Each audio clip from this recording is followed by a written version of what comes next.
70 murder cases, ಕೊಲೆ ಪ್ರಕರಣಗಳು ದಾಖಲಾಗಿದ್ದು, ಈ ವರ್ಷ ಅಂದರೆ 2024ರ ಅಂತ್ಯಕ್ಕೆ 69 ಪ್ರಕರಣಗಳಾಗಿದ್ದಾವೆ.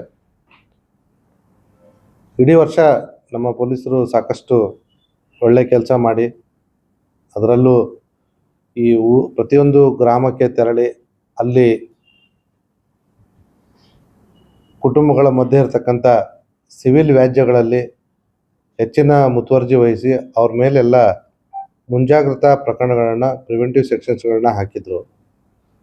ಹಾಗಾಗಿ ಈ ಸಿವಿಲ್ ವ್ಯಾಜ್ಯಕ್ಕೆ ಸಂಬಂಧಪಟ್ಟಂಗೆ ಸುಮಾರು ಮರ್ಡರ್ಸ್ ಏನು ಮುಂಚೆ ಆಗ್ತಾಯಿದ್ವು ಅದು ಕಂಟ್ರೋಲ್ ಆಗಿತ್ತು. ಆದರೆ ಕೊನೆಗೆ ಡಿಸೆಂಬರ್ನಲ್ಲಿ ಒಂದೇ ತಿಂಗಳಲ್ಲಿ 9 ಕೊಲೆ ಪ್ರಕರಣಗಳು ದಾಖಲಾಗ್ಬಿಟ್ಟು, ಸ್ವಲ್ಪ ನಮ್ಮ ನಂಬರ್ಸು ಇದನ್ನು ತೊಗೊಂಡು ಫೋಟೋ ಕಳಿಸ್ಲಿ ವಾಟ್ಸಪ್ಪಲ್ಲಿ. 9 ಪ್ರಕರಣಗಳು ದಾಖಲಾಗಿ ನಮ್ಮ ಫಿಗರ್ಸು ಸ್ವಲ್ಪ ಜಾಸ್ತಿ ಆಯಿತು. ಆದಾಗಿಯೂ ಕೂಡ ಕಳೆದ ವರ್ಷಕ್ಕಿಂತ ಒಂದು ಪ್ರಕರಣ ಕಮ್ಮಿನೇ ಇದೆ.